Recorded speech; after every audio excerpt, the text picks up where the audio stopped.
Hey everyone, Matt here with Zorro AVN.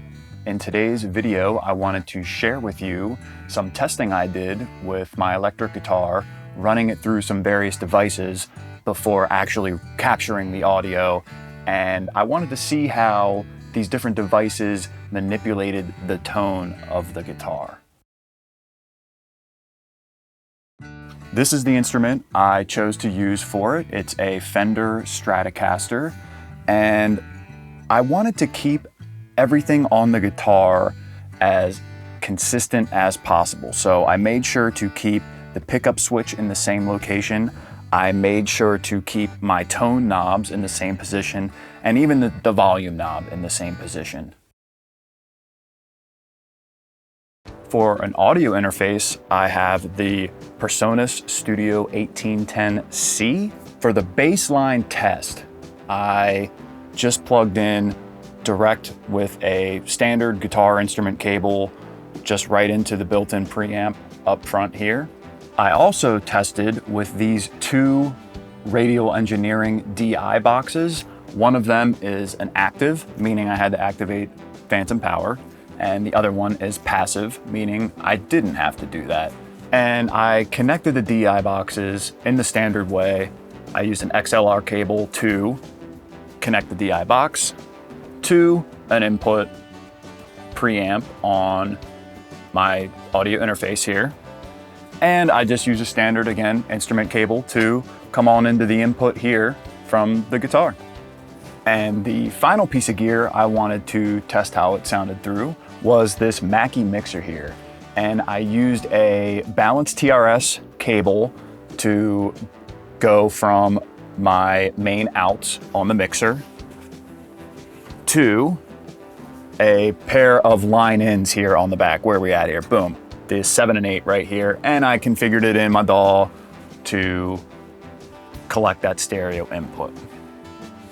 Now, back here on the mixer, I just plugged right on in here with the standard instrument cable, adjusted my gains appropriately. Boom, boom, you know, piece of cake really.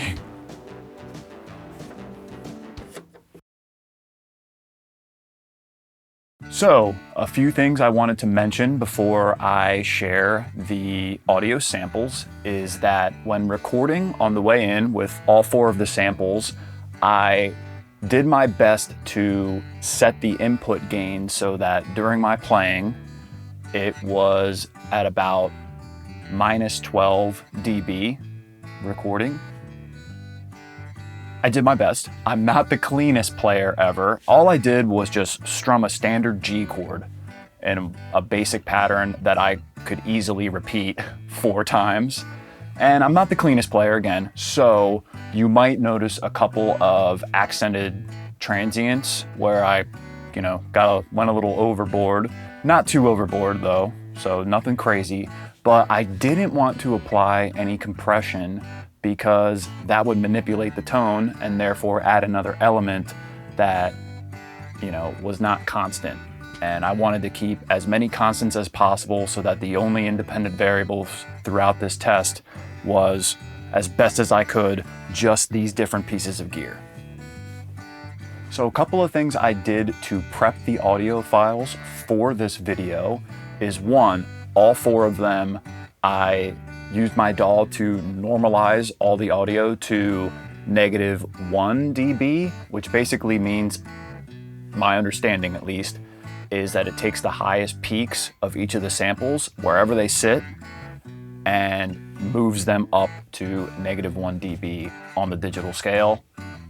And with the mixer, I had mentioned that it was a stereo out going in to the audio interface. So I actually converted that stereo recording to mono just to keep it consistent with the 3 other mono files from my direct into the audio interface and my mono streams from our DI boxes. While the audio samples are playing, I am going to include some video of the spectrum analysis from each of the samples. However, at least on the first playthrough, Don't pay attention to that at all. Just use your ears and see if you can hear the difference. And then if you go back and you listen to the samples over and over again to see really how you feel about them, and you're curious, you can take a look at the spectrum analysis to see where the subtle changes are. Again, they're super subtle. You'll probably spend more time analyzing the spectrum analysis output for the differences there than using your ears to actually hear the differences. I also highly recommend that you listen to these samples on a pair of studio monitors or a nice pair of studio reference headphones. But if you don't have something like that, I recommend you listen to it on a device that you're very familiar with. So with that, let's get to these samples.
All right, welcome back everyone. I hope you enjoyed the samples and could hear the difference of tones between them. They're really subtle, but there definitely are some differences between them.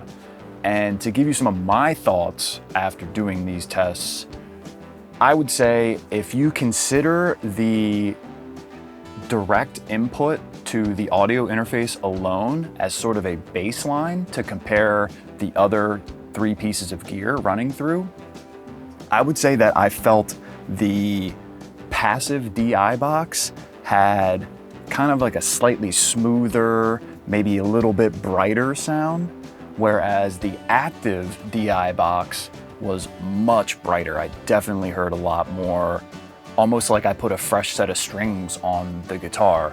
And as a caveat, I did put a fresh set of strings on prior to doing this test, but that's besides the point. And for the mixer, I would say it was a very like warmer and smoother sound. It had to be one of my favorites, I would say.